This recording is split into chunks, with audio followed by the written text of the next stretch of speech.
क्रांति की शुरुआत जो है वो दूसरों से उम्मीद रखकर नहीं होती है। क्रांति की शुरुआत होती है खुद क्रांति बनने से।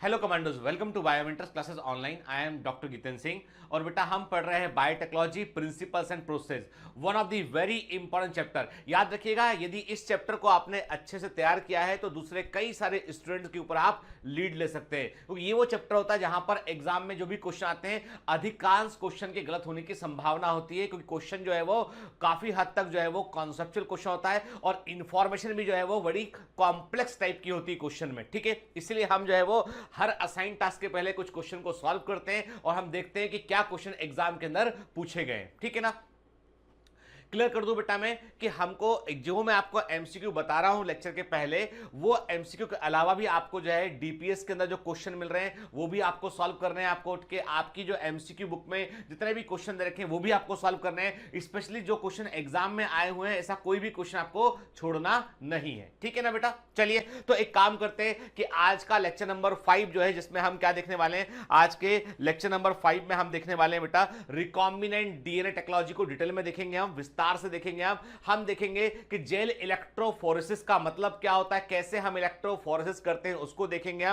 हम देखेंगे कि जीन गन टेक्निक क्या होता है, इसको बायोलिस्टिक हम क्यों कहते हैं और किस प्रकार से हम जीन गन टेक्निक का इस्तेमाल करते हैं डीएनए को इंट्रोड्यूस करने के लिए, ठीक है, होस्ट सेल में डीएनए को डालने के लिए। फिर क्लोनिंग वेक्टर्स क्या होते हैं, तो क्लोनिंग वेक्टर को हम डिटेल में समझेंगे। तो आज का जो लेक्चर नंबर 5 है, one of the very very important lecture में से बेटा एक है। ठीक है ना, लेकिन लेक्चर नंबर 5 में आगे बढ़ने के पहले कुछ हम साथ मिलकर कुछ क्वेश्चन करते हैं बेटा, है ना, तो साथ में आप भी सॉल्व करते चलना उसमें। तो पहला क्वेश्चन आज का जो है वो है, देखिए बेटा स्क्रीन पे क्वेश्चन को ध्यान से देखिएगा। पहला क्वेश्चन है, find out the correct statement from the following, के निम्नलिखित में से सही कथन को चुनिए। और ऐसे जो क्वेश्चन होते हैं ना, ये वास्तव में 4 क्वेश्चन के बराबर होते हैं, 4 क्वेश्चन के बराबर क्वेश्चन होते हैं, क्योंकि आपको हर स्टेटमेंट के बारे में पूरी जानकारी होना चाहिए। तो पहला स्टेटमेंट है, अब देखो बेटा, मैं स्टेटमेंट बोलूंगा, आपको साथ में अंदाजा लगाना कि ये सही है या गलत है। हम वही जहां मैं स्टेटमेंट बोलूंगा वहीं मैं आपको बताऊंगा कि इसमें क्या गलती स्टेटमेंट के अंदर। ठीक है ना,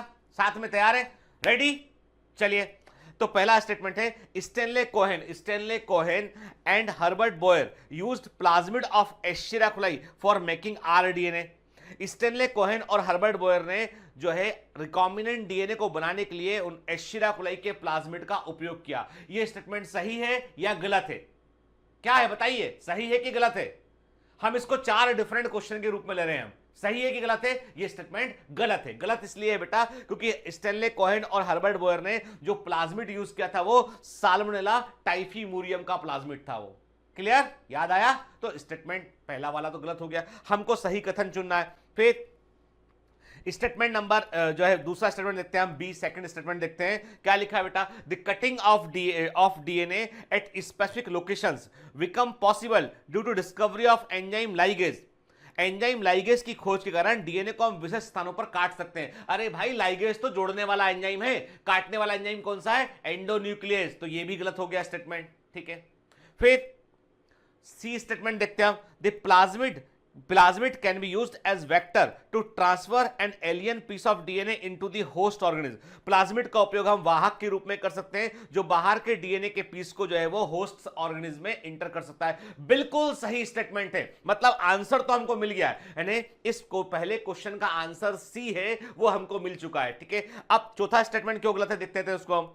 the linking of antibiotic resistant gene with the plasmid vector is possible with the molecular scissor. उल्टा लिख दिया इन्होंने के, भाई मॉलिक्यूलर सीजर जोड़ने के लिए नहीं होता, काटने के लिए होता है। ठीक है, तो यहां पे आंसर, यहां पे स्टेटमेंट में होना चाहिए था लाइगेज, पर क्या लिखा है? Molecular scissor. क्या होता है molecular scissor? Endonuclease, specifically restriction endonuclease. ठीक है, तो इसमें पहले क्वेश्चन का आंसर क्या हो गया? सी हो गया। ठीक है, तो बेटा ऐसे क्वेश्चन में चारों स्टेटमेंट की पूरी जानकारी हमको होना चाहिए। चलिए अब आज का क्वेश्चन नंबर सेकंड देखते हैं, दूसरा क्वेश्चन देखते हैं। What does R indicate in Eco R1 के इको R1 में आर क्या इंडिकेट करता है के तो इको में ई का मतलब क्या है एस्चीरिया, ठीक है, जीनस को रिप्रेजेंट करता है। सीओ का मतलब क्या है कोलाई, जो स्पीसीज को रिप्रेजेंट करता है के। आर का मतलब क्या है बेटा स्ट्रेन।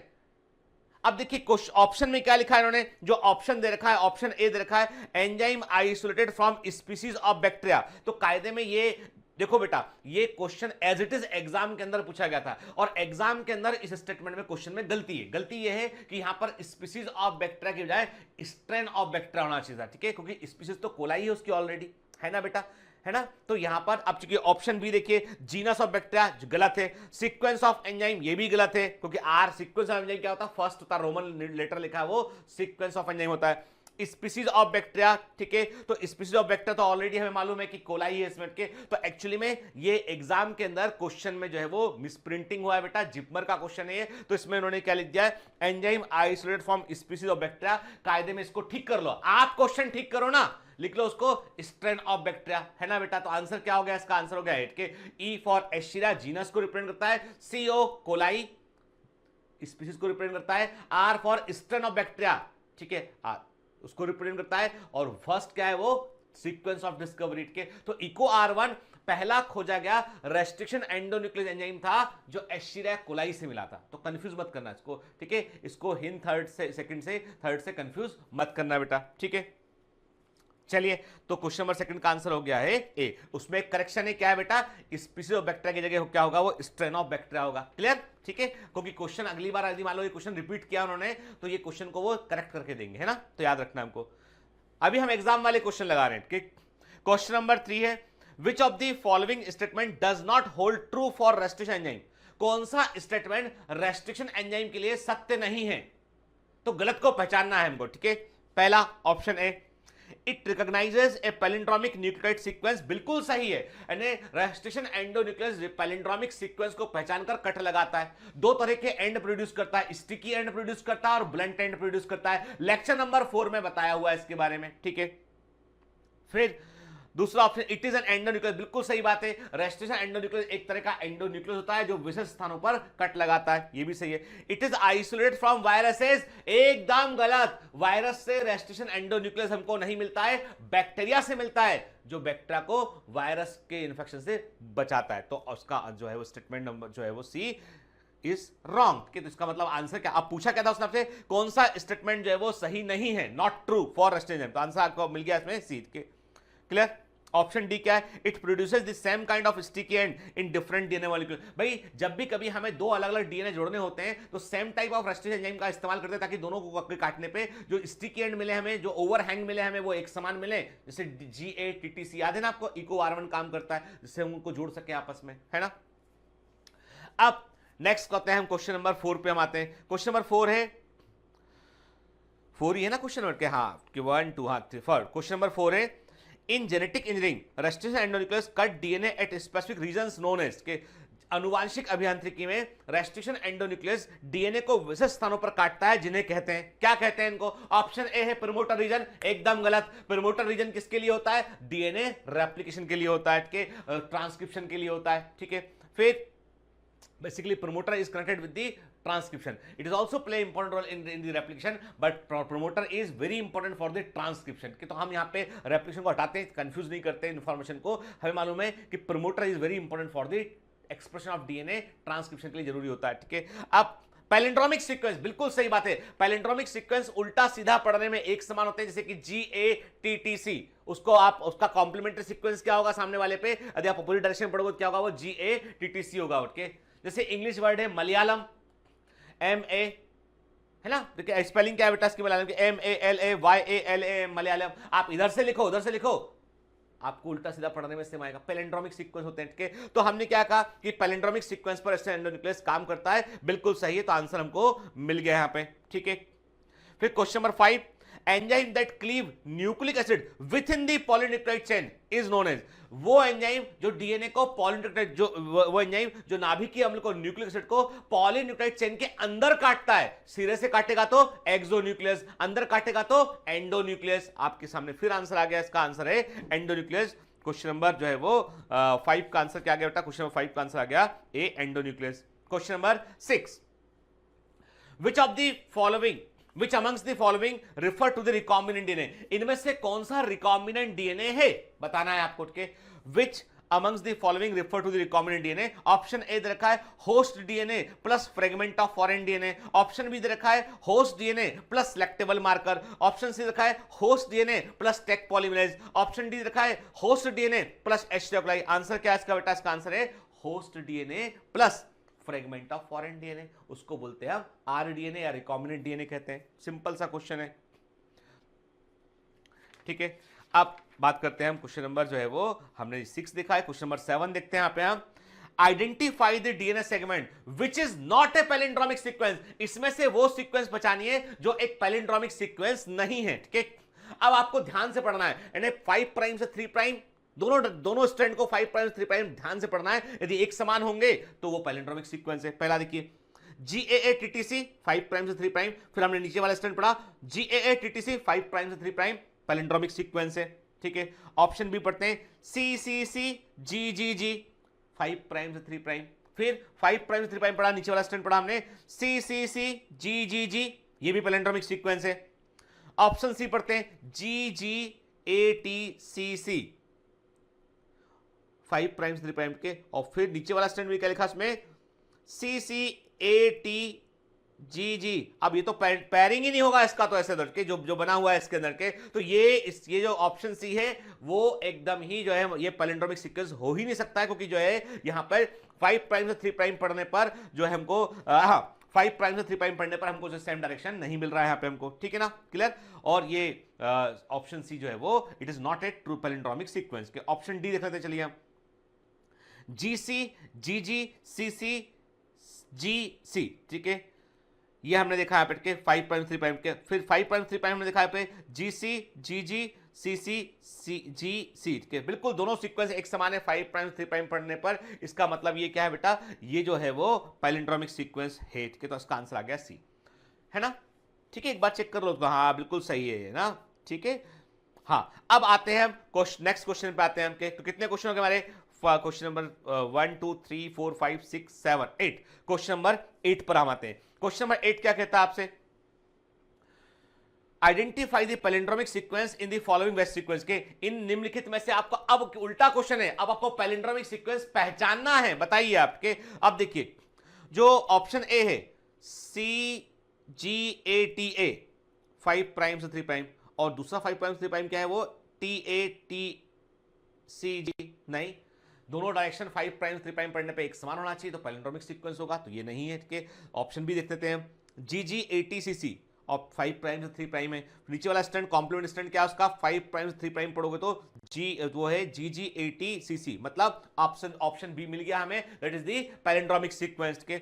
ऑप्शन सी देखते हैं हम, क्यों नहीं है आंसर ये, 5 प्राइम से 3 प्राइम पढ़ेंगे CCTGC, फिर नीचे वाला स्टैंड पढ़ेंगे GC, नहीं सेम नहीं है, तो पैलिंड्रोमिक सीक्वेंस तो होगा ही नहीं है। ऑप्शन डी देख लेते हैं GATTG 5 प्राइम से 3 प्राइम है, फिर दूसरा स्टैंड इसका CAA, मतलब वो GA था वहां से ये CA शुरू है, मतलब पैलिंड्रोमिक सीक्वेंस ये नहीं हो सकता है, ठीक है। आंसर इसका आ गया हमारा क्वेश्चन नंबर, हमने जो है वो बार बार नंबर भूल रहा हूं उसका मैं, 1 2 3 4 5 6 7 8 का आंसर क्या हो गया? बी हो गया, ठीक है। देन क्वेश्चन नंबर 9 के, देखिए क्वेश्चन नंबर 9 को, when restriction enzyme cut the strand of DNA a little away from the centre of the palindromic site between the same of the opposite strand, क्या produce करेगा? देखिए जैसे GAATTC है, उसमें वो G के बाद कट लगाता है रेस्टिशन एंजाइम, इको R1 G के बाद कट लगाता है, ठीक है ना,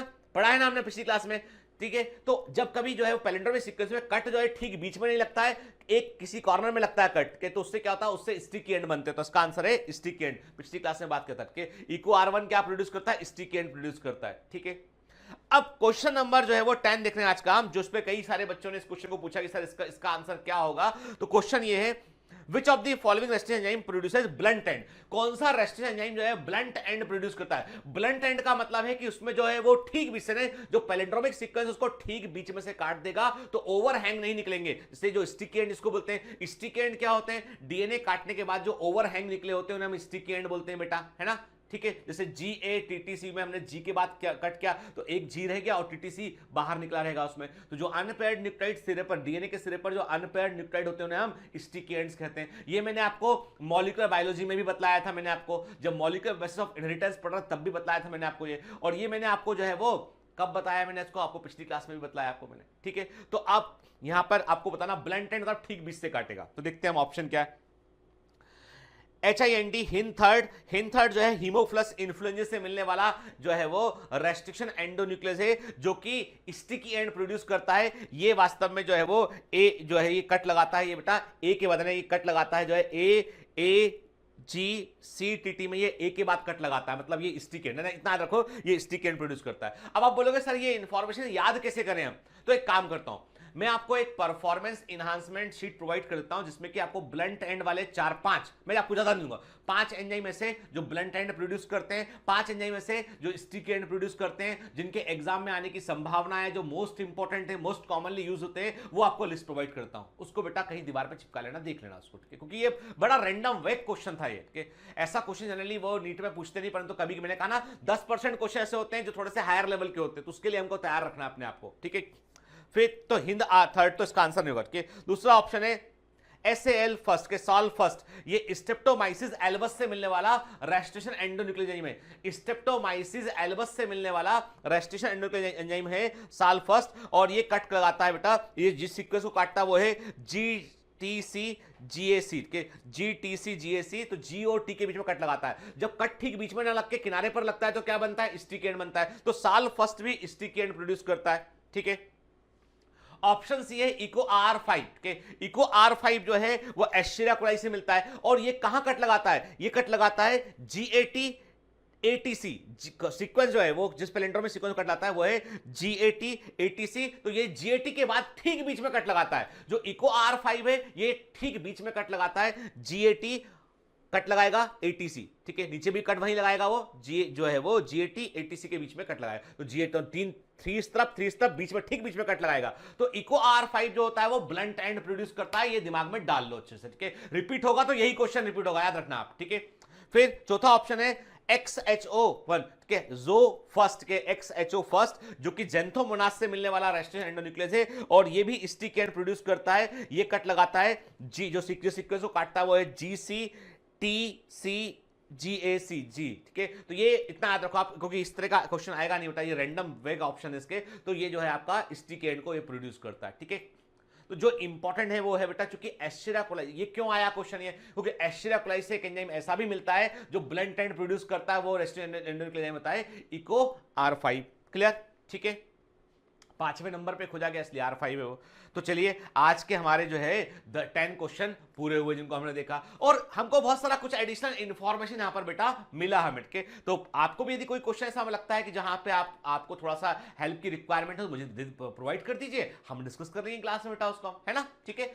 लेकिन पूरा मेहनत किसको करना है, हमारे कमांडोस को करना है। चलो अब समय खराब नहीं करते, अब लेक्चर में एंटर करते हैं, और आज का लेक्चर बड़े ध्यान से सुनेंगे, कोई गलती नहीं करेंगे, क्योंकि बड़े इंपॉर्टेंट हिस्से हम यहां पर डिस्कस करने वाले हैं बेटा, है ना।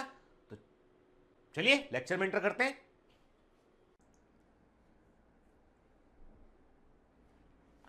Hello commandos, welcome to Biomentors classes online. I am doctor Jitendra Singh और हम पढ़ रहे हैं बायोटेक्नोलॉजी।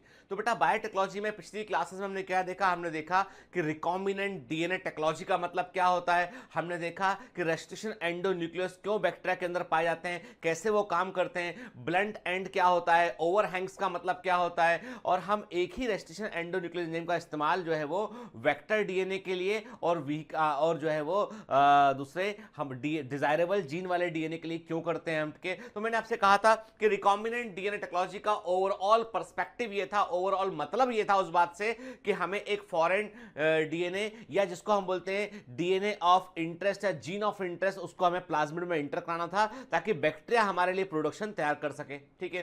तो मैंने पिछली क्लास में आपसे कहा था बेटा कि वेक्टर डीएनए के भी कई टाइप होते हैं, जिन्हें हम व्हीकल डीएनए भी कहते हैं, प्लाज्मिड होता है, कॉस्मिड होता है, फॉस्मिड होता है और फेक वेक्टर होता है। आगे हम थोड़ा डिटेल में देखेंगे इस चीज को। हम अभी जो भी चीजें बेटा बताई जा रही है उन सब पर एमसीक्यू ने जो बायोटेक्नोलॉजी में आपको जो एक लाइन हम समझाते हैं ना, उस पर भी कई सारे एमसीक्यू आ चुके हैं, ठीक है। तो इसलिए बड़े ध्यान सुनना हमको, ठीक है। तो मैंने आपको बताया था पिछली बार कि कैसे रेस्टिट्यूशन एंजाइम की खोज किस प्रकार से हुई है, उसके बारे में बात किया था। हमने ये भी देखा था कि व्हाट आर द टूल्स जो जिनका हम जो है वो इस्तेमाल करते हैं जेनेटिक इंजीनियरिंग में, and what are the tools which are used in genetic engineering, वो भी हमने देखा, ठीक है ना।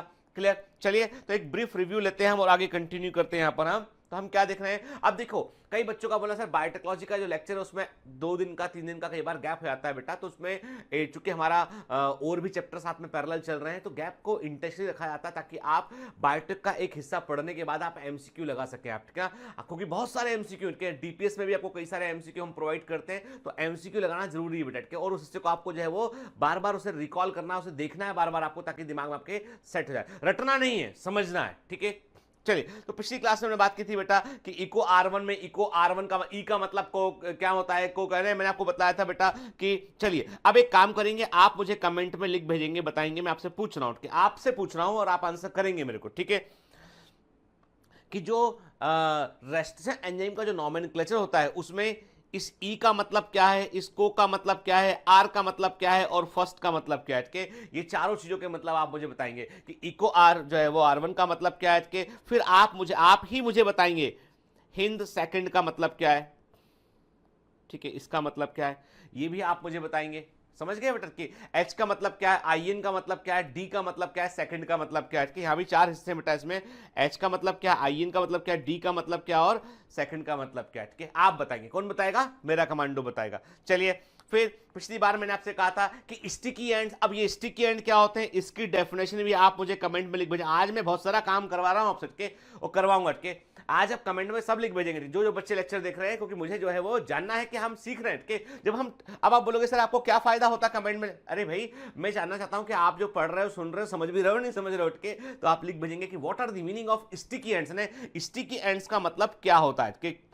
यानी किसी डीएनए में जो स्टिकी एंड्स है उसका मतलब क्या है, ठीक है बेटा। चलिए अब फटाफट हम जो है वो एनसीईआरटी के अकॉर्डिंग आगे बढ़ते हैं। तो मैं आपको बता भी रहा हूं कि बेटा हम बियॉन्ड एनसीईआरटी चल रहे हैं, साथ साथ में एनसीईआरटी के अंदर जा रहे हैं। मतलब बियॉन्ड एनसीईआरटी का मतलब ये कि इन बिटवीन दी लाइंस पढ़ रहे हैं। कई बच्चों का बोलना है, अभी भी कई सारे फोन आते हैं कि सर ये बताइए कि केवल एनसीईआरटी से हो जाएगा, केवल हमारी एक दीदी आई थी, वो दीदी बोल रही थी कि नहीं नहीं नहीं नहीं एनसीईआरटी से नहीं होगा, तुमको तो पढ़ना पड़ेगा XYZ ABC, उसके मॉड्यूल पढ़ने पड़ेंगे उठा उठा के। अरे भैया कुछ नहीं है, जो बुक है एनसीईआरटी बुक है, एनसीईआरटी बुक को समझ लीजिए, आप फोड़ कर आएंगे एग्जाम में, क्या। अरे जितने भी चाहे बायोमेंट्रस के नोट्स क्यों ना हो, हम भी तो बेटा एनसीईआरटी पे ही बेस पे तो नोट्स बनाएंगे हम क्या अपना मन का ज्ञान लिख देंगे उसमें, कि मन का ज्ञान लिख देंगे तो एग्जाम में कुछ नहीं आने वाला, और इसलिए वो कोई काम का नहीं है। तो इसलिए जो एनसीईआरटी, तो जो बायोमेंट्रस ने अपना जो स्टडी मटेरियल डेवलप किया है वो सारा स्टडी मटेरियल जो है वो एनसीईआरटी पर बेस्ड है, और उसको एनसीईआरटी के बिटवीन द लाइंस क्या लिखा है वो, उसमें थ्योरी भी है, उसमें एमसीक्यूज भी है, वो सब डेवलप किया गया उसमें, और उसमें हम शुरुआत में जो है वो आपका फीडबैक लेके then we will improve more that, क्योंकि ये इंस्टीट्यूट मेरा नहीं, आप सबका इंस्टीट्यूट है। चलिए अब हम अभी जो है आगे बढ़ेंगे और बिल्कुल एनसीईआरटी की बुक बाजू में रखी होगी हमारे, और हम दिमाग में रखेंगे कि हमें क्या समझना है उसमें। क्या लिखा है बेटा, रेस्ट्रिक्शन एंड, अब एनसीईआरटी में क्या लिखा है, restriction endonuclease are used in genetic engineering to form recombinant molecule of DNA. बिल्कुल सही बात है, हम समझ गए कि भैया जब तक आप डीएनए को काटोगे नहीं, प्लाज्मिड को काटोगे नहीं तो जोड़ोगे कैसे भला, ठीक है ना। तो फिर हम समझ गए which are composed of DNA from different sources genome के, ठीक। अब क्या बोल रहा है आपसे कि रिकॉम्बिनेंट डीएनए वर्ड का मतलब कि इसने इसी लाइन में, एनसीईआरटी ने इसी लाइन में हमको रिकॉम्बिनेंट डीएनए वर्ड का मतलब बतला दिया। उसने कहा आपसे composed of DNA from different sources of genome के, मतलब ह्यूमन जीन को आपने बैक्टीरिया के प्लाज्मिड में जोड़ दिया तो बैक्टीरिया का प्लाज्मिड एक जीन हो गया, ह्यूमन जीनोम दूसरा जीन हो गया, ह्यूमन जीन का पार्ट जोड़ दिया आपने उसको। तो दो डिफरेंट सोर्स यानी ह्यूमंस और बैक्टीरिया के, तो दो डिफरेंट सोर्स के जीनोम को जोड़ा आपने, वो है रिकॉम्बिनेंट डीएनए के। चलो ये बात हमको समझ में आई, क्लियर। क्यों लाइनें बतलाता हूं, कई बच्चों का बोलना है सर जो लिखा है उसको क्यों लाइनें में बतलाते हो, हमारा टाइम खराब करते हो। अरे भाई टाइम खराब नहीं कर रहे हैं, हम आपको एम्स के लिए तैयार कर रहे हैं। जो लाइंस लिखी सीधी सीधी असर्शन रीजन में आती हैं और सीधा सीधा पूछा आता है आपको, और वो लाइनों का मतलब समझना बड़ा जरूरी है कि वही एमसीक्यू बनकर आता है, कुछ नहीं। और हमने कहा इस बार भर भर के एम्स के अंदर जाएंगे हम, कि जहां भी एम्स खुलेगा वहां पे बायोमेंटल कमांडो होगा, ठीक है। चलिए, when cut by the same restriction enzyme. देखो अब इंटरेस्टिंग बात कि मैंने आपसे कहा था, पहले भी मैंने कहा था कि रिकॉम्बिनेंट डीएनए टेक्नोलॉजी का इस्तेमाल करना है तो आपको सेम रेस्ट्रिक्शन एंजाइम का इस्तेमाल करना पड़ेगा। किस पर? फॉरेन डीएनए पर और वेक्टर डीएनए पर। क्यों करना पड़ेगा? अरे बेटा, ताकि same type of sticky ends बने। Same type of sticky ends बनेंगे तभी तो वो बेस पेयरिंग कर पाएंगे, तभी तो जुड़ पाएंगे। बेस पेयरिंग एक बार कर लेंगे तो लाइगेज से उसको प्लग कर देंगे, जोड़ देंगे उसको हम, है ना। क्या लिखा है देखो, अब एनसीईआरटी की लाइन को हम बड़े ध्यान से पढ़ते हैं। क्या लिखा है? When cut by the same restriction enzyme, the resultant DNA fragment have the same kind of sticky ends। हाँ ठीक है, स्टिकी एंड्स क्या होते हैं अभी भी मैं पूछ रहा हूं, आपको बतलाना है, कई बार बता चुका हूं मैं, ठीक है। And this can be joint together end to end using DNA ligase. क्या? तो स्टिकी एंड पहले तो पहचानेंगे एक दूसरे को थ्रू दी बेस पेयरिंग, और एक बार होने के बाद में फिर हम उसके बीच में लाइगेज जो है वो लाइगेज क्या है, ये जेनेटिक गम के रूप में या केमिकल गम के रूप में काम करता है, ये अनुवांशिक गोंद के रूप में काम करता है, उससे हम जोड़ देंगे। You may have realized that normally unless one cut the vector and the source DNA with the same restriction enzyme, the recombinant vector molecule cannot be created। अब देखो सिंपल सी बात है, यदि जब देखो क्या लिखा है, you may have realized that normally unless one cut the vector and the source DNA with the same restriction enzyme, the recombinant vector molecule cannot be created। Simple सी बात है, यदि आपने एक ही रेस्ट्रिक्शन, देखो क्या बोल रहा है, इस लाइन का मतलब क्या है, इसके पहले वाली लाइन तो समझ में आपको आई कि इसके इस लाइन का मतलब ये है कि जब तक कि हम जो है वो same type of restriction enzyme से हम वेक्टर डीएनए को और जो है हमारे सोर्स डीएनए को नहीं काटेंगे, तब तक हम रिकॉम्बिनेंट डीएनए नहीं बना पाएंगे, क्योंकि same type of sticky ends हमको नहीं मिलेंगे। क्लियर? चलिए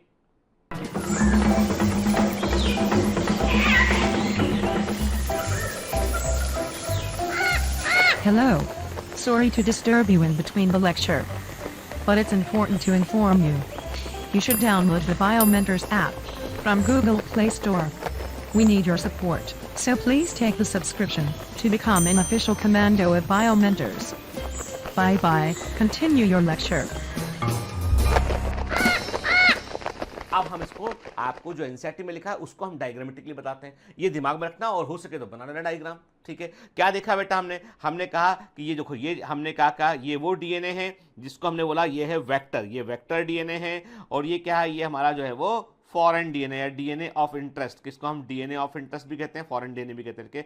सेम रेस्ट्रिक्शन एंजाइम से हमने काटा इसको, तो अब देखो ये एक स्टिकी एंड है, इसको देखिए, ये दूसरा स्टिक, इसको देखिए, दोनों स्टिकी एंड एक दूसरे के कॉम्प्लीमेंट्री है या नहीं, है ना, तो वो जुड़ गए आपस में, तो ये रिकॉम्बिनेंट डीएनए बन रहा है यहाँ पे दोनों के जुड़ने पर, है ना बेटा, ठीक है। तो इसलिए सेम टाइप ऑफ एंजाइम का इस्तेमाल करना पड़ेगा आपको। क्लियर? तो ये मैं बार बार क्यों बतला रहा हूं बेटा, क्योंकि एग्जामिनर आपसे जो है वो एग्जाम में सिंपल क्वेश्चन पूछेगा कि why we use the same type of restriction enzyme to create vector to join the recombinant to form the recombinant DNA, ठीक है। तो या to cut the source DNA and the vector DNA, हम same restriction enzyme का use क्यों करते हैं, तो उसका कारण पता होना चाहिए, because it have to produce same kind of sticky end, जिससे कि वो आपस में पैरिंग कर सके और फिर उसको हम जोड़ सकें आपस में, ठीक है। चलिए अब इतनी लंबी चौड़ी कहानी हो गई, बार बार डीएनए आया, अरे भाई हमको ये तो बता दो कोई कि ये डीएनए को हम निकालें कहां से, कैसे डीएनए को हम आइसोलेट करें के। तो अभी हम बात करेंगे टूल्स टेक्निक में, थोड़ा सा हम आगे बढ़ेंगे और हम बात करेंगे आज जेल इलेक्ट्रोफोरेसिस के बारे में, कि what is the meaning of gel electrophoresis, कि कैसे डीएनए के को आप डिफरेंट मॉलिक्यूल से डीएनए के अलग अलग फ्रेगमेंट आपने कर लिए, तो उनको आप आइसोलेट कैसे करेंगे, कैसे सॉल्व उसको आप जो है वो सेग्रीगेट करेंगे। एंड आप डीएनए को, अब आपने क्या किया, रेस्ट्रिक्शन एंजाइम यूज किया, डीएनए के कई खंड आपने काट लिए, टुकड़े कट गए आपके, अब उन फ्रेगमेंट्स को आप कैसे आइसोलेट करेंगे उसको हम समझेंगे। तो क्या लिखा है देखो, एनसीईआरटी का लोगो लगा, बिल्कुल एनसीईआरटी की बात कर रहे हैं हम। बात करने वाले हैं अगले हिस्से पे separation and isolation of DNA fragment के, एंड जो डीएनए के खंड हैं उनको हम सेपरेट कैसे करेंगे और आइसोलेट कैसे करेंगे के। The cutting of DNA by restriction enzyme results in the fragments of DNA। जैसे ही आप एक डीएनए पर रेस्ट्रिक्शन एंजाइम का इस्तेमाल करते हैं, तो वो रेस्ट्रिक्शन एंजाइम जो है वो डीएनए पर जो है वो पैलिंड्रोमिक सीक्वेंस पहचान के वहां काम करता है और कट लगा देता है। अब एक डीएनए तो लंबा मॉलिक्यूल होता है, कई जगह कट लगते हैं तो कई सारे फ्रेगमेंट बन जाते हैं, उसमें से आपको अपना डिजायरेबल फ्रेगमेंट छांटना है। समझ गए?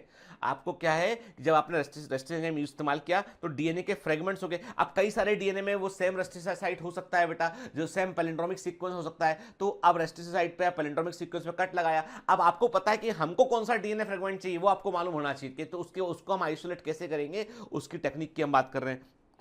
These fragments can be separated by a technique known as gel electrophoresis is in। तो इसका मतलब ये कि डीएनए फ्रेगमेंट के सेपरेशन के लिए, आइसोलेशन के लिए हम जेल इलेक्ट्रोफोरेसिस का इस्तेमाल करते हैं। तो what is the use of gel electrophoresis? This is the first MCQ. के तो पहला एमसीक्यू क्या बना बेटा? मैं सिंपल सा एमसीक्यू ये है कि जेल इलेक्ट्रोफोरेसिस टेक्निक का इस्तेमाल किस चीज के लिए करते हैं? तो डीएनए फ्रेगमेंट को सेपरेट और आइसोलेट करने के लिए हम जो है वो जेल इलेक्ट्रोफोरेसिस टेक्निक का इस्तेमाल करते हैं। क्लियर? चलिए अब क्या होती है, अब एनसीईआरटी के बाहर निकल के समझते हैं।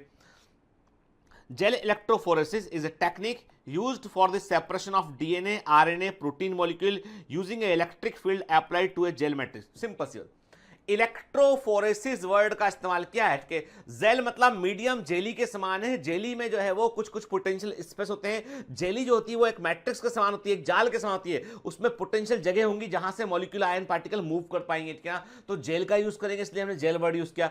इलेक्ट्रिकल फील्ड का इस्तेमाल करने से इलेक्ट्रो वर्ड यूज किया हमने। फोरेसिस मतलब under the effect of electrical field the molecules move. ठीक है, तो उस मूवमेंट के लिए हमने फोरेसिस वर्ड का इस्तेमाल किया, तो उसको बोल दिया जेल इलेक्ट्रोफोरेसिस। ठीक है, डीएनए पर क्या चार्ज होता है? चलो बताओ, फटाफट बताओ अभी सोच करके। डीएनए पे नेगेटिव चार्ज होता है बेटा। अच्छा बताओ मेरे को, डीएनए पर नेगेटिव चार्ज किसके कारण होता है? Due to phosphate. Very good, क्या बात है, याद रखा आपने, बोल रहे हो ना साथ में, सुन रहा हूं। फिर आरएनए पे क्या चार्ज है? अगेन नेगेटिव चार्ज है। ठीक है, और आपको बता दूं मैं कि प्रोटीन पर भी जो है वो चार्जेस होते हैं। मोस्ट ऑफ द प्रोटीन पर नेगेटिव चार्ज देखने मिलता है हमको। क्या हम बात करेंगे आगे उसकी? अभी हम क्या बात कर रहे हैं? अभी हम बात कर रहे हैं बेटा कि जो प्रोटीन है, डीएनए, आरएनए, इन मॉलिक्यूल्स को हम जो है वो अंडर दी इलेक्ट्रिकल फील्ड रखते हैं, तो इनको हम सेपरेट कर सकते हैं और उसी को हम जेल इलेक्ट्रोफोरेसिस टेक्निक कहते हैं। क्या करते हैं इसमें? DNA gel electrophoresis is usually performed for analytical purposes but may as used as preparatory technique prior to use of other methods say RFLP, PCR cloning, DNA sequencing and southern blot। अब ये बड़ा important statement है for JIPMER. ठीक है, जिपमर के लिए बड़ा, मैं जो लाइन स्टेटमेंट दिखाता हूं ना बेटा वो भी इंपॉर्टेंट होते हैं। क्या बोल रहा है? एंड जो डीएनए जेल इलेक्ट्रोफोरेसिस है उसका इस्तेमाल हम बेटा जो है वो एनालिटिकल पर्पस से, कि हमारे पास जो फ्रेगमेंट है उनके साइज क्या है, वो जो फ्रेगमेंट जो है वो उनमें कितने तरह के फ्रेगमेंट प्रेजेंट है, उस सब के एनालिसिस के लिए यूज कर सकते हैं। या कई बार इसका इस्तेमाल हम जो है वो प्रिपरेशन के दौरान करते हैं, जैसे कि हमें आरएफएलपी मैंने बताया हुआ है, फुल फॉर्म इसका बताइए मुझे फटाफट। अभी मैं तो बोल दूंगा अभी आपको, पर आपको रिकॉल करने के लिए मैं 10 सेकंड देता हूं। बताओ आरएफएलपी क्या होता है? सोचो सोचो सोचो सोचो सोचो, अरे सोचो, दिमाग पे जोड़ दो। ठीक है, टक टक टक, बताओ क्या है? Restriction fragment length polymorphism. क्या है बेटा? रेस्ट्रिक्शन, अब याद आ गया? हाँ, रेस्ट्रिक्शन फ्रेगमेंट लेंथ पॉलीमॉर्फिज्म। क्या ये क्या है? RFLP के मतलब रेस्ट्रिक्शन एंजाइम का यूज करते हैं। डीएनए का अपनी एक लेंथ होती है और हर डीएनए का में चूंकि माइक्रो सैटेलाइट, मिनी सैटेलाइट होते हैं, अलग अलग होता है। ये क्या चीज है? डीएनए फिंगरप्रिंटिंग पढ़ा तब बात किया था कि नहीं किया था? हमने किया था बेटा बात। ठीक है, चलिए फिर PCR फुल फॉर्म क्या है? Polymerase chain reaction. डीएनए के एक पीस को हमने कई सारे डीएनए के पीस को तैयार कर दिया, तो वहां भी डीएनए को जिस डीएनए के फ्रेगमेंट को हमें मैग्नीफाई करना है उसे हमें आइसोलेट करना पड़ेगा। ठीक है, फिर जीन क्लोनिंग में कि कौन सा जीन चाहिए आपको जोड़ने के लिए, क्लोनिंग करने के लिए। फिर डीएनए सीक्वेंस के डीएनए को क्रम से अरेंज करने के लिए, बढ़ते क्रम में छोटे खंड से लेके बड़े फ्रेगमेंट की तरफ अरेंज करने के लिए, जैसा हम डीएनए फिंगरप्रिंटिंग में करते हैं। तो वहां पे जिसको हम सदर्न ब्लॉटिंग भी कहते हैं, नाइट्रोसेलुलोज की शीट पर शिफ्ट करते हैं, याद है आपको? तो डीएनए के पट्टे बार देखने मिलते हैं, जिसका इस्तेमाल हम कोर्ट में करते हैं। ठीक है, ड्यूरिंग दी फॉरेंसिक केसेस की बात की थी, पैटर्निटी टेस्ट के बारे में बात किया था, और हमने तो क्वेश्चन भी लगाए हुए हैं यार इस पर। किस पर? डीएनए फिंगरप्रिंटिंग के ऊपर, याद है आपको? चलिए ठीक, तो इसके मतलब डीएनए का जो जेल इलेक्ट्रोफोरेसिस है बेटा, वो एक ऐसा टेक्निक है जो एनालिटिकल टेक्निक भी है और जो प्रिपरेटरी टेक्निक भी है। ठीक है, अब मशीन किस तरह का होता है सुना है हमने, तो एक काम करते हैं, हम असल मशीन देख लेते हैं। ये है जेल इलेक्ट्रोफोरेसिस। इसमें जेली भर दोगे आप इसमें, और इसमें वेल्स, इसमें डीएनए डालने का एक जगह होगा, इसमें जेली में एक जगह पे हम जो है क्या करेंगे, हम वहां पे जो है वो जेली को का कुछ हिस्सा हटा के वहां पे हम मॉलिक्यूल डाल देंगे और फिर इलेक्ट्रिकल फील्ड अप्लाई कर देंगे। तो आप देखो इलेक्ट्रोड वगैरह लगे हुए हैं इसमें। ठीक है, देखिए, है ना, देखना आप, ये है जेल इलेक्ट्रोफोरेसिस का मशीन है। ठीक है, अब यहां पे जेल वर्ड का मतलब क्या है? Term gel in this instance refer to the matrix used to contain then separate the target molecule के। और याद रखिए ये भी थोड़ा सा स्पेसिफिक होता है कि हर कोई सा जेल यूज नहीं करेंगे। कहां हमें पॉलीएक्रिलेमाइड जेल इस्तेमाल करना है, कहां हमें एगेरोस जेल यूज करना है, ये भी हमारे टारगेट मॉलिक्यूल पर डिपेंड करता है। थोड़ा सा मैं एडवांस जा रहा हूं, थोड़ा सा मैं लेवल अपना हायर सेट कर रहा हूं, क्योंकि एग्जाम में बायोटेक्नोलॉजी ऐसा पोर्शन है जहां पर जो एग्जामिनर जो है वो ऊपर जाके क्वेश्चन करता है कई बार, ठीक है। और मैंने पहले भी कहा है बेटा कि हमारे पास कोई एक्सक्यूज इस बात का नहीं होना चाहिए कि ये क्यों नहीं किया। अरे भाई हम एग्जाम है, exam is like a war, और वॉर में आपको तैयार रहना है शत्रु के ब्रह्मास्त्र से बचने के लिए। शत्रु का जो एटम बम है, जो न्यूक्लियर बम है, वो फेंक देगा उठा करके, उससे बचने का तरीका मालूम होना चाहिए कि अच्छा बेटा न्यूक्लियर बम फेंका हमारी और हम बतलाते हैं तुमको कि हम भी पढ़ के आए कि चलो हमसे बात करो, ठीक है।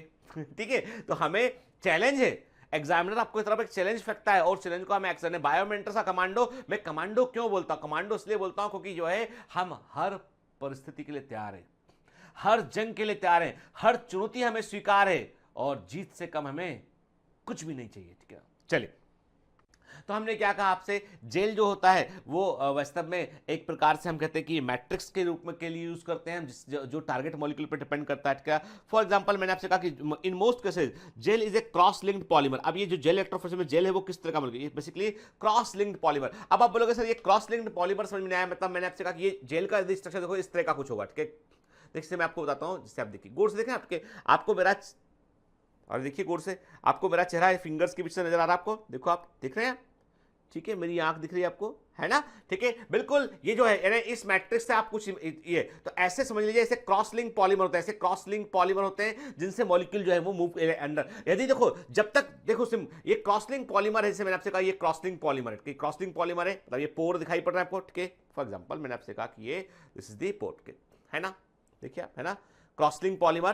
तो अब क्या होगा, जब तक मॉलिक्यूल आयंस पार्टिकल तब तक मूव नहीं करेंगे जब तक कि उनको जो है वो कोई फोर्स ना मिले बाहर से, क्योंकि वो तो क्रॉसलिंक पॉलीमर एक प्रकार से बाधा के समान है। लेकिन जब अंडर द इलेक्ट्रिकल फील्ड होगा तो मॉलिक्यूल आयन पार्टिकल जो है वो अपने चार्ज के अकॉर्डिंग फास्टर मूव करे, क्योंकि उसको एक तरफ चार्ज खींच रहा होगा, एक तरफ चार्ज धका रहा होगा उसको, तो उसे मूव करना पड़ेगा।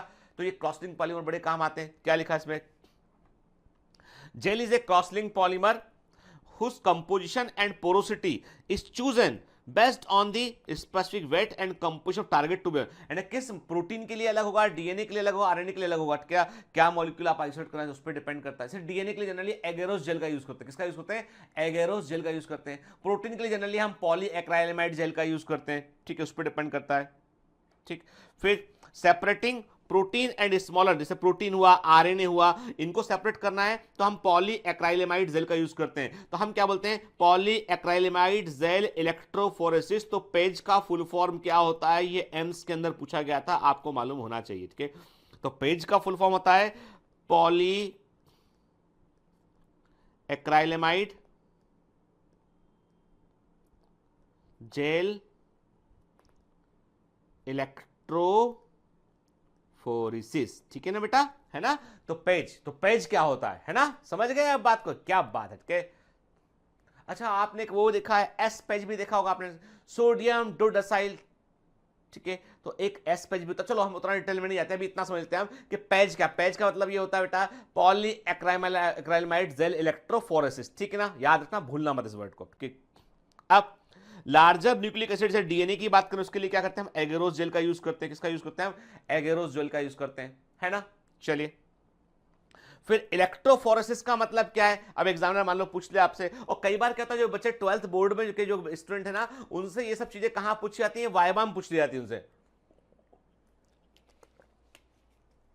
ठीक है। तो वहां कई बार पूछ जाता है। इलेक्ट्रोफोरेसिस का मतलब क्या होता है कि under the effect of the electromotive force के ईएमएफ का फुल फॉर्म इलेक्ट्रोमोटिव फोर्स के प्रभाव में मॉलिक्यूल्स का जो है मूव करना इलेक्ट्रोफोरेसिस कहलाता है। Phoresis means movement under the effect of electric current, तो इलेक्ट्रोफोरेसिस वर्ड का यूज करते हैं हम, ठीक है। तो हम एकदम समझ गए, हमने रटा कुछ नहीं है, हमने समझा है पूरे कॉन्सेप्ट को, ठीक है। आगे बढ़ते हैं हम।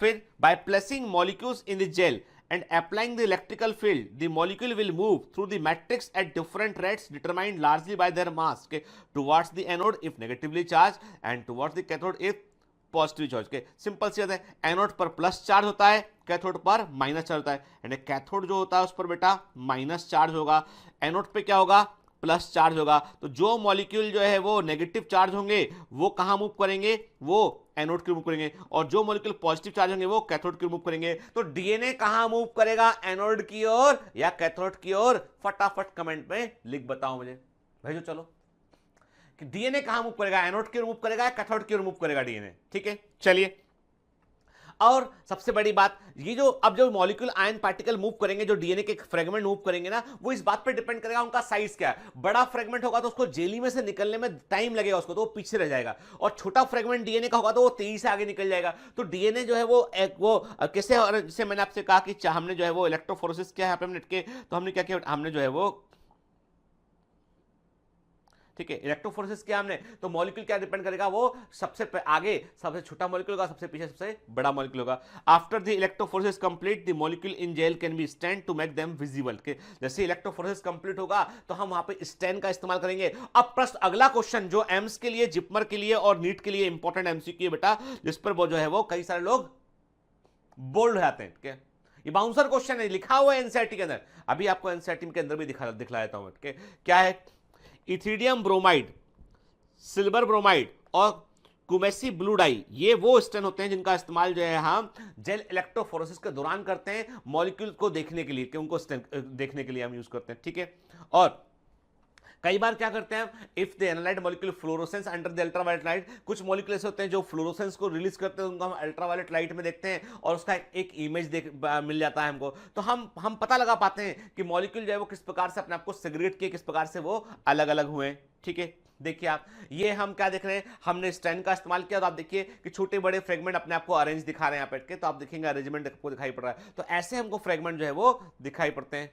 क्लियर, फिर the distance a band travel is approximately inversely proportional to the logarithm of the size of the molecule। के सिंपल सी बात के, जितना हमने लार्जर दी साइज जितना बड़ा होगा, साइज लार्जर होगा बेटा, तो मॉलिक्यूल का मूवमेंट उतना जो है वो कम होगा, उतना कम मूवमेंट हमको देखने मिलेगा। क्लियर, ठीक है। जेल इलेक्ट्रोफोरेसिस का यूज कहां करते हैं हम, फॉरेंसिक में करते हैं, मॉलिक्यूलर बायोलॉजी में करते हैं, जेनेटिक्स में करते हैं, माइक्रोबायोलॉजी में करते हैं, बायोकेमिस्ट्री में करते हैं। यहां पर हम जेल इलेक्ट्रोफोरेसिस का यूज करते हैं। ठीक है, अब कुछ इंपॉर्टेंट पॉइंट लिख लेते हैं। नंबर 1, जो एगेरोस जेल जिसका इस्तेमाल जनरली हम डीएनए के जेल इलेक्ट्रोफोरेसिस में करते हैं, वो सीवीड से मिलता है। किससे, तो आपको बतलाना है मुझे source of agar, source of agar बताएंगे आप मुझे, क्या है बताओ, कौन सा एल्गी है, रेड एल्गी है, ब्राउन एल्गी है या ग्रीन एल्गी है, जल्दी बताओ फटाफट। रेड एल्गी, ठीक है, क्या नाम है उस रेड एल्गी का जिससे हमें अगार अगार मिलता है, जल्दी से बताओ। ऐसी एल्गी को हम अगारोफाइट कहते हैं, नाम क्या है, ग्रेसिलेरिया एंड जिलीडियम। ठीक है, क्लियर, ठीक है, तो हमने क्या कहा, ग्रेसिलेरिया और जिलीडियम एल्गी होती है जिससे हमें अगार अगार मिलता है। याद है कि नहीं याद है, ठीक है, चलिए। The separate band of DNA are cut from the agarose gel and extracted from the gel piece. This step is known as elution के। अब इल्यूशन का मतलब क्या है यहाँ पे, असल में क्या होता है, जेल है, पूरा का पूरा जेल। जैसे आप सोचो, कैसे बात कर रहा हूं मैं आपसे, कह रहा हूं कि आप समझ लीजिए कि ये पूरा का पूरा एक जेल इलेक्ट्रोफोरेसिस किया हमने यहाँ पे। ठीक है, इसमें हमें ऐसे डीएनए के पट्टे दिखाई पड़ रहे हैं, ऐसे अरेंज कर लिया अपने आप को इन्होंने। ठीक है, हमको क्या चाहिए, हमको ये वाला पट्टा चाहिए, तो हमने इसको यहां से कट किया, जेल के अंदर जेली है, सेमी सॉलिड मीडियम है, कट किया, कट करके निकाल लिया। जैसे केक का पीस है, एक बड़ा सा केक का पीस है, और उस केक में से आप क्या कर रहे हैं, केक में से कहीं से कट लगा के बीच का हिस्सा निकाल लेते हैं। ठीक है, से आप तरबूज देखते हो ना, तरबूज में तो हम लोग कट लगाते हैं ना, तरबूज में ऐसे कट लगाया, ऐसे कट लगाया, ऐसे कट लगाया, तरबूज को निकाल लिया हमने, वाटरमेलन को। बिल्कुल वैसे हम समझ लीजिए कि वो जेली जो है ना, जेली के ऊपर जो है डीएनए अरेंज किया हो, तो हमने जो पीस चाहिए उस पीस को आसपास कट लगाया, निकाल लिया हमने। इसको हम बोलते हैं इल्यूजन कहते हैं इसको हम। ठीक है, और the DNA fragment purified in this way to used in constructing recombinant DNA. और जो डीएनए हमने निकाल लिया है, उसका इस्तेमाल हम क्या करना चाहते हैं, भाई हमने निकाला क्यों, इतनी मेहनत हमने किसी पर्पस के लिए तो की होगी। हमारा पर्पस ये था कि हम वो डीएनए प्राप्त करें, रेस्ट्रिक्शन एंजाइम से कटा हुआ डीएनए लें, और हमने वो डीएनए को पहचान के अलग निकाल लिया हमने, और जो है उसका यूज करेंगे रिकॉम्बिनेंट डीएनए टेक्निक में। ठीक है, देखिए आप एनिमेशन को जो है ध्यान से देखते हैं, हम क्या देखते हैं बेटा। ठीक है, हमने क्या कहा आपसे, हमने कहा यहाँ पे कि हमें दिखाई पड़ रहा है कि ये वेल है यहाँ पे। ठीक है, ये देखिए नेगेटिव चार्ज है, ये पॉजिटिव चार्ज है यहाँ पे। अब देखो ये वेल हमने यहाँ पे बना, ये वेल में है, मतलब वेल का मतलब क्या है, यहाँ पर वो जगह जहाँ पर हम मॉलिक्यूल को भर रहे हैं यहाँ पे, जिसको हमें आइसोलेट करना है। तो बताइए, आप इसको ध्यान से देख के मुझे बतलाएंगे कि इस वेल के अंदर हमने जो पीस भरे हमने, वो पीस क्या है, वो पीस आप देख रहे हैं, वो पीस क्या है, वो पीस है बेटा यहाँ पे बेसिकली नेगेटिव चार्ज यानी पॉजिटिव चार्ज, वो होंगे नेगेटिव चार्ज होंगे। वो नेगेटिव नेगेटिव रिपल करेगा, प्लस खींचेगा अपने। देखिए आप ऐसा बैंड बन गया, दिख रहा है आपको एनिमेशन में, देख रहे हैं आपके। तो समय के साथ साथ जब तक इलेक्ट्रिक फील्ड अप्लाई करेंगे, धीमे धीमे टाइम गुजरता जाएगा और उसके अकॉर्डिंग पीस जो है वो आगे अपने आप को आइसोलेट करते जाएगी। देख रहे हैं आप, देखो मूव कर रहा है, मूव कर रहा है। ठीक है, ठीक, ये शो करता है। And exactly this happens inside the medium में यही होता है कि तो ये जेल इलेक्ट्रोफोरेसिस को देखा हमने यहाँ पे, समझ गए। सबसे आगे आ गया वो क्या है, वो सबसे लाइटर पार्टिकल होगा, ठीक है। तो well hole are formed in the agar cell by the gel comb. और ये वेल का मतलब क्या है, वो खाली जगह क्या करते हैं हम, एक इक्विपमेंट होता है उसको वहां पे डिप करते हैं तो वहां पे छेद बन जाते हैं और फिर वहां पे वो तो जेली है ना, सेमी सॉलिड है। आपने एक इक्विपमेंट कॉम के समान आपने डिप किया, जैसे मैं इसको केक मान लो केक रखा है, केक में एप्पल पेंसिल को डाल दूं तो वहां पे छेद बनेगा नहीं, बन जाएगा छेद, बिल्कुल वैसे हम जो एक इक्विपमेंट को डालते हैं उसे जेल, उसे क्या बोलते हैं, उसको हम कहते हैं बेटा जेल कॉम कहते हैं, और उससे यहाँ पे छेद बन जाते हैं, उन छेद में हम भर देते हैं मॉलिक्यूल को, ठीक है। देखिए आप, ये फोटोग्राफ इंपॉर्टेंट है बेटा, और ये क्या किस चीज को शो, आप सिंपल सा जो पॉसिबल क्वेश्चन है एग्जाम का, ये कि आपको सिंपल फोटोग्राफ देके पूछेगा, this photograph shows which of the following procedure, किसको दर्शा रहा है, तो जेल इलेक्ट्रोफोरेसिस शो कर रहा है, ठीक है ना, क्लियर।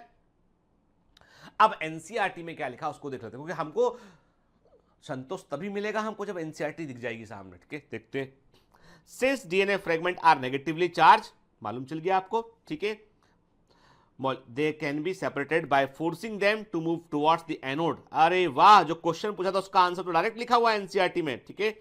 क्या कहा, ये डीएनए एनोड की ओर मूव करेगा, under the electric field through the medium और matrix. Now it is the most commonly used matrix is agarose. तो मैंने तो कहा कि हमने तो इसका जो है वो स्लाइसिंग कर दिया इसका हमने, कि भैया कौन सा जेली कहां यूज करते हैं हमको ये भी मालूम है। फिर which is the natural polymer, जो सी बिट से मिलता है, रेड एल्गी से मिलता है, मालूम है। The DNA fragment separate resolve according to their size through sieving effect. अब ये सीविंग इफेक्ट का मतलब क्या होता है, छेद, छलनी के समान। मैंने कहा ना क्रॉस पॉलीमर है, इस प्रकार के पोर होंगे, उसमें से वहां से मूव करेगा उठ के, तो ये सीविंग इफेक्ट कहलाता है, ठीक है। The smaller the fragment, the farther is it move। जितना छोटा फ्रेगमेंट होगा उतना आगे वो मूव करेगा, देख रहे हैं आपके। अब कोई पूछ लेता है, अब कभी कभी क्या होता है, एग्जामिनर जो है वो एकदम ही जो है वो आउट ऑफ द वर्ल्ड चला जाता है, उसने कहा कि भैया अब तो ज्ञान की परीक्षा लूंगा मैं, उसने पूछ लिया आपसे कि जो एगेरोस जेल के बारे में तुम बात कर रहे हो बंधु, वो है क्या चीज। आपने कहा भाई एगेरोजोल जो है वो एक प्रकार का जो है वो शुगर है, जो कि वास्तव में जो है वो हम कहते हैं जो डी गैलेक्टोज और जो है 3,6 एनहाइड्रो एल ग्लैक्टोज से मिलकर बना होता है। तो एगेरोज मॉलिक्यूल का अप्रोक्सीमेटली मॉलिक्यूलर वेट होता है 1,20,000 डाल्टन होता है बेटा, और जो है वो इस प्रकार की एगेरोबायोस की रिपीटेटिव यूनिट से बना होता है, और एगेरोबायोस की एक यूनिट के अंदर जो है वो डी गैलेक्टोज और 3,6 एनहाइड्रो एल ग्लैक्टोज जो है वो आपस में जुड़े होते हैं, ठीक है, क्लियर। अब फिर से एनसीईआरटी में एंटर किया, the separated DNA fragment can be visualised after the staining the DNA with the compound known as ethidium bromide. आ गया, मैंने कहा था ना इंपॉर्टेंट है ये पॉसिबल एमसीक्यू है, और हमारा काम ये है कि बायोटेक्नोलॉजी में हम अंदर से निकाल के एमसीक्यू निकाल रहे हैं कि क्या पूछ सकता है एनसीईआरटी में। हम लाइनें क्यों पढ़ते हैं, ताकि हम एमसीक्यू को पहचान सके हम, ठीक है। Followed by the exposure of UV radiation, you can see bright orange colored band of DNA in the ethidium bromide stand gel exposed to the UV light, okay। The separated band of DNA are cut from the agarose gel and extracted from the gel piece। This step is known as elution। मैंने आपको बताया कि जो separated band है DNA का, उसे आप jail से काट के बाहर निकाल सकते हैं, इसको elution कहते हैं। The DNA fragment purified in this way are used in constructing recombinant DNA by joining them to cloning vector। अब क्लोनिंग वेक्टर का यूज करके हम क्या कर सकते हैं, हम डीएनए फ्रेगमेंट को जो है वो ज्वाइन कर सकते हैं, और क्या करेंगे बेटा, वेक्टर्स ज्वाइन करेंगे, और उससे क्या बन जाएगा, रिकॉम्बिनेंट डीएनए बन जाएगा, क्लियर।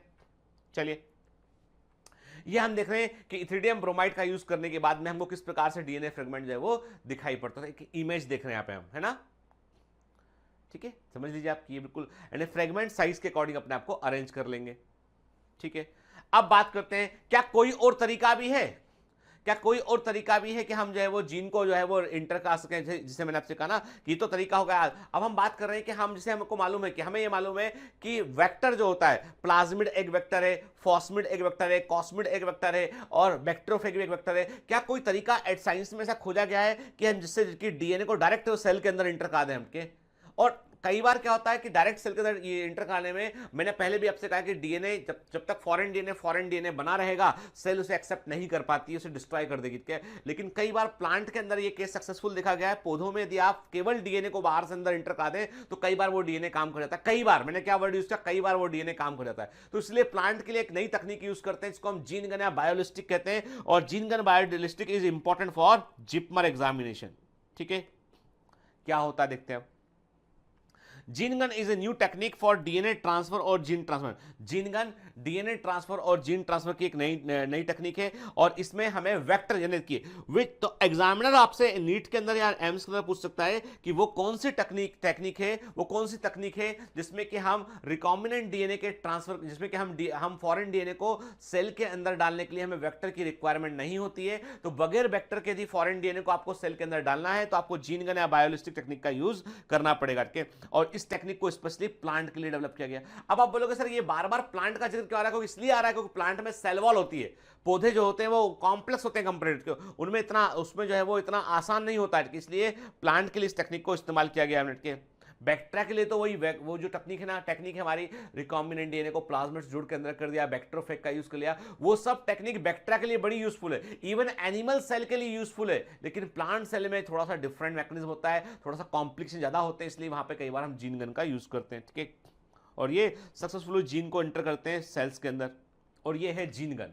बाकायदा पिस्तौल के जैसा दिखाई पड़ता है। देखिए, देख रहे हैं आप इक्विपमेंट, आपके सामने इक्विपमेंट आप देख रहे हैं, ये सामने इक्विपमेंट के, और इसमें क्या होता है, इसमें जो है वो टंगस्टन के या गोल्ड के पार्टिकल होते हैं इसमें, और जो नॉन रिएक्टिव टाइप के मेटल होता है वो इसके अंदर होता है, और उस पर डीएनए को लपेट देते हैं और उसको फिर उसको थ्रो करता है, और वो जैसे ही अंदर जाता है तो चूंकि वो नॉन रिएक्टिव मेटल है तो अंदर जाके वो नुकसान नहीं करता, कोई केमिकल रिएक्शन नहीं करता वो, लेकिन डीएनए को अंदर पहुंचा देता है वो। ठीक है, ये काम करते हैं। और मैंने कहा ना, ये सब बाई चांस वाली बात है कि डीएनए जाए के काम करेगा नहीं करेगा, कुछ नहीं बोल सकते हैं। ठीक है, the gene gun was created as a new way of proceeding with gene transformation of grains in response to difficulty of getting bacteria across grain cell wall. अब क्या कहते हैं, इसका इस्तेमाल करते हैं बीज, जैसे फसलें होती, गेहूं का बीज है, चावल का बीज है, तो गेहूं के बीज के अंदर जो हमारा ग्रेन है, ग्रेन्स है, उनके अंदर हमको कोई जीन डालना है। तो अब ग्रेन क्या होते हैं, वो तो कठोर से, आप गेहूं का दाना हम सबने देखा हुआ है, व्हीट ग्रेन के, अब उसमें कोई जीन डालना है तो बैक्टीरिया उसके अंदर जा नहीं पाता है। ठीक है, तो उसमें कैसे भेजेंगे अंदर जीन नदी का, तो उसके लिए हम जीन गन टेक्निक का यूज करते हैं। ठीक है, इस टेक्निक को जो है वो जॉन सैनफोर्ड ने 1987 में तैयार किया था, और इसके लिए उन्होंने जो है वो एक प्रकार से उन्होंने प्लांट सेल में जेनेटिक मैटर को एंटर करने के लिए पहले की तुलना में एक बड़ी साधारण मेथड का इस्तेमाल किया उन्होंने। पहले क्या करते थे पहले हम जो है वो प्लांट सेल के अंदर जीनोम को एंटर करने के लिए या तो वायरस का, प्लांट वायरस यूज करते थे, या एग्रोबैक्टीरियम ट्यूमीफेशंस यूज करते थे। आज भी कई सारे साइंटिस्ट जो है वो नेचुरल बायो जेनेटिक इंजीनियर, यानी जो बैक्टीरिया है, जो एग्रोबैक्टीरियम ट्यूमीफेशंस बैक्टीरिया है, उसे नेचुरल जेनेटिक इंजीनियर कहते हैं बेटा हम, और ये जो है वो जीन को ट्रांसफर कर सकता है प्लांट के अंदर। कैसे कर सकता है हम आगे बात करेंगे इस पर, के जब वेक्टर डिटेल में पढ़ेंगे।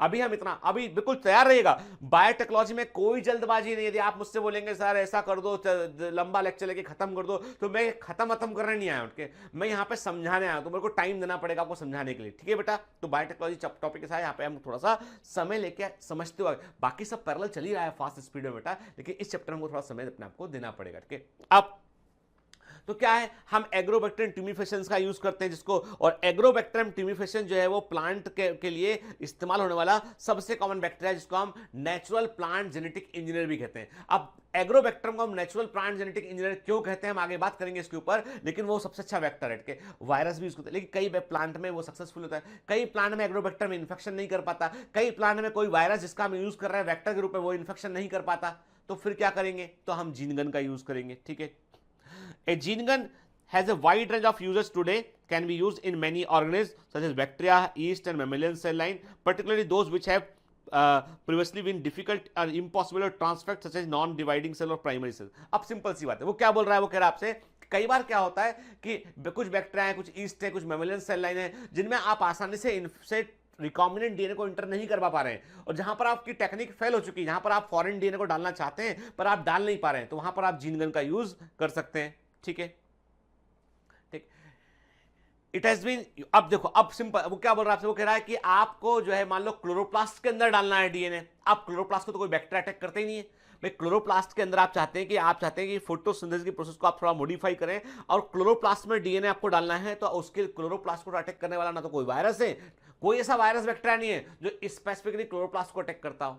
ठीक है, अब तो क्या करेंगे, क्योंकि ना कोई वायरस है ना बैक्टीरिया जो क्लोरोप्लास्ट को अटैक करता, तो वैसी कंडीशन में क्लोरोप्लास्ट के अंदर डीएनए डालने के लिए हम जीन गन का यूज कर सकते हैं हम। ठीक है, और इसका मतलब ये कि इसका मतलब ये हुआ कि जेनेटिक इंजीनियरिंग में हमारे पास में जीन को यदि किसी सेल में इंटर करना है तो तीन तरीके हमारे पास हैं। एक तो हम प्लाज्मिड का इस्तेमाल करें, दूसरा हम वेक्टर मेथड में वायरसेस का इस्तेमाल करें, फॉस्मिड का यूज करें, और थर्ड तरीका जो है वो है कि तीसरा तरीका जो है थर्ड मेथड है वो है बायोलिस्टिक या जीन गन मेथड का यूज करें। जीन गन को बायोलिस्टिक भी कहते हैं, उसका इस्तेमाल हम प्लांट के लिए करते हैं, और इसमें हम हाई वेलोसिटी पर जो है गोल्ड और टंगस्टन के माइक्रो पार्टिकल होते हैं जिनके ऊपर डीएनए लपेटा होता है, उसको हम थ्रो करते हैं और वो अंदर जाके डीएनए को छोड़ देगा।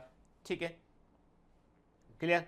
तो बायोलिस्टिक का इस्तेमाल जो है हम जो है वो प्लांट सेल में जैसे पेस्टिसाइड हर्बिसाइड रेजिस्टेंस के लिए हमें कोई जीन डालना होता है, वहां इसका इस्तेमाल करते हैं, और ये बड़ा सक्सेसफुल रहा है। ठीक है, अब कुछ पॉइंट हम एम्स और जिपमर के कुछ पॉइंट नोट कर लेते हैं बेटा के। जैसे मैंने आपसे कहा कुछ टेक्निकल वर्ड एग्जाम में पूछे थे। ट्रांसफेक्शन का मतलब क्या? The process of introducing naked DNA molecule into the cell के, एंड सेल के अंदर आप एक डीएनए मॉलिक्यूल को डाल रहे हैं अंदर के, उसको उस प्रोसेस को हम बोलते हैं ट्रांसफेक्शन कहते हैं के। ठीक, फिर ट्रांसफॉर्मेशन का मतलब क्या होता है कि the process by which A bacteria acquire a plasmid की। देखिए ट्रांसफॉर्मेशन का मतलब यहां पे याद है आपको, हमने S third bacteria R second bacteria S third में कन्वर्ट होता है, फेडरिक ग्रिफिथ बैक्टीरियल ट्रांसफॉर्मेशन सब पढ़ा हुआ है हमने। मतलब एक बैक्टीरिया एक्टिवली जो है वो डीएनए को अपने अंदर ले लेता है, वो है ट्रांसफॉर्मेशन। ठीक है ना, क्लियर? फिर ट्रांजिएंट ट्रांसफेक्शन का मतलब क्या होता है? When DNA is transfected into culture cell, it is able to stay in those cells about 2 to 3 days and then it will be lost. के during this 2-3 days this DNA is functional and any functional gene it content will be expressed. के अब कई बार अब आप बोलोगे sir ये जीनगन का आपने यूज बताया, हम तो अभी आप खुद बोले थे पहले कि हमारे घर में कोई बाहर का आदमी आके बैठ गया और हमने कहा था कि आपने कहा था भगा दिया, और पापा आए के साथ आया तो नहीं भगाया, आपने बतलाया था पहले लेक्चर में। अभी आप अपनी बात से पलट गए, आप बोल रहे हो कि अरे अंदर डाल देंगे तो एक्सेप्ट। मैं क्या बोला? मैं पलटा मल्टा नहीं अपनी बात से, रिमेंबर, मैं अपनी बात से नहीं बदला हूं। ठीक है, नहीं तो कल को बोलोगे सर अभी ये बोला अभी वो बोल दिया। नहीं, कुछ नहीं बोला। के मैं क्या बोला आपसे? वो बाहर से आदमी आया था, कुछ समय के लिए आपके घर के अंदर आके बैठ गया, आप पूछे भैया कौन? वो बोला हम तुमको एक बात बतलाने आए। आपने बोला क्या? उसने बोला हम महान हैं, हम प्रभु हैं, हमारी शरण में जाओ तुम्हारा सबका भला हो जाएगा। आपने कहा ऐसा कीजिए भैया महान जी, बाहर निकलिए घर से। आपने बाहर निकाल दिया। लेकिन आप सोचते रहे उसके बाद में यार ये आदमी क्या पागल था, हमारे घर में आके बोल रहा है हम महान हैं, हम प्रभु हैं, हमारी शरण में जाओ। कौन था ये आदमी? आपने मम्मी को बताया, पापा को बताया कि घर में एक आदमी आके बैठ गया था, ऐसा बोला, हमने भगा दिया उसको। तो वो जो थोड़े समय का कन्वर्सेशन था वो दिमाग में आया या नहीं आया? आया ना।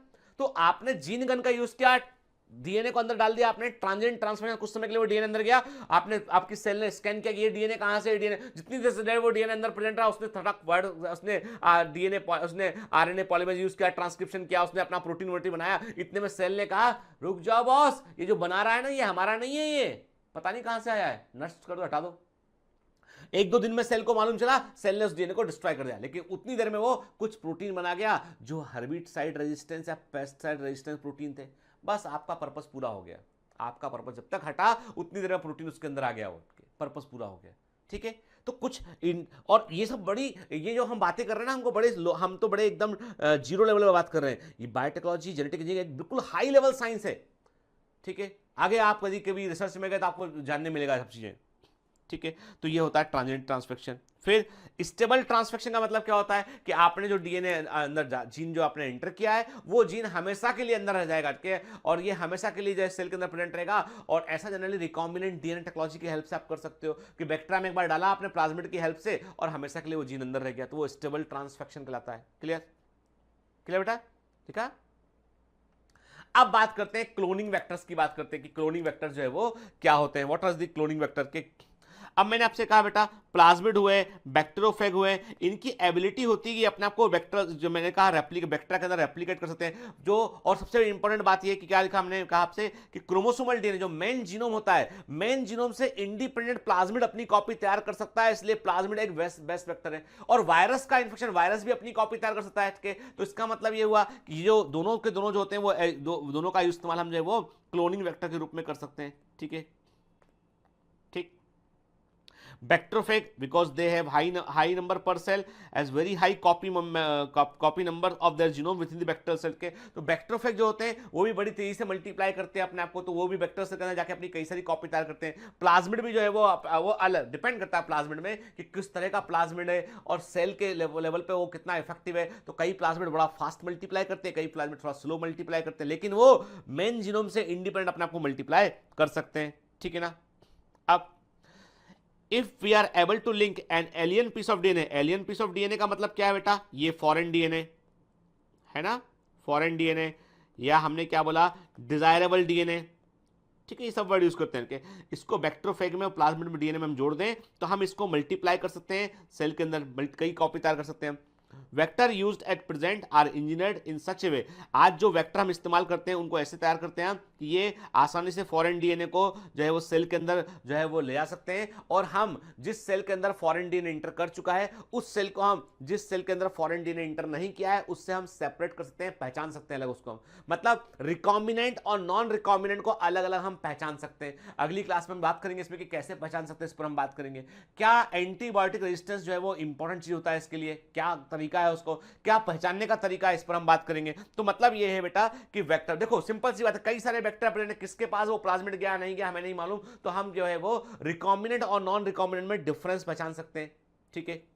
इसका मतलब ये अगली क्लास में हम बड़ा इंपॉर्टेंट इशू डिस्कस करने वाले हैं। वो इशू ये है कि हम जानना चाहते हैं कि एक क्लोनिंग वेक्टर, एक वेक्टर के अंदर जो है क्या क्या फीचर होना चाहिए, कि what should be the feature inside a cloning vector. हम अगली क्लास में बात करेंगे कि क्लोनिंग वेक्टर में क्या फीचर जो है वो हो सकते हैं, कि जिससे कि जैसे मैंने आपको बताया ना आसानी से जुड़ सकता हो, और ही पॉइंट होना चाहिए उसमें, तो जितने भी नेक्स्ट क्लास में बड़ी इंपॉर्टेंट क्लास है, तो हम नेक्स्ट क्लास में बात करने वाले हैं कि क्लोनिंग वेक्टर में क्या फीचर्स होते हैं, इंसर्शन जो है वो इनएक्टिवेशन क्या होता है, जो है वो सब कॉन्सेप्ट जो है बिल्कुल जो है फाइन कॉन्सेप्ट, उस पर हम बात करेंगे, ठीक है।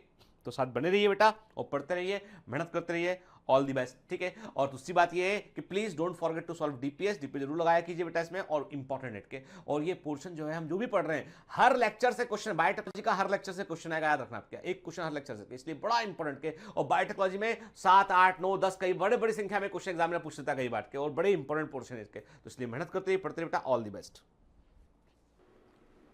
तो आपने सब्र के साथ पूरा लेक्चर सुना और काफी कुछ सीखा आपने, है ना बेटा। तो अब इस लेक्चर में जो इन्फॉर्मेशन थी ना, इस इन्फॉर्मेशन के आधार पर क्या एमसीक्यू बनते हैं वो हम नेक्स्ट क्लास के पहले उनको हम एक बार देखेंगे बेटा। पढ़ते रहिए, मेहनत करते रहिए, all the best. Hi. To become an official commando of Biomentors, join us at www.biomentors.online. Here you can solve daily practice papers, an online test. You can download performance enhancement sheets. You can track your progress. You can interact with other fellow commandos.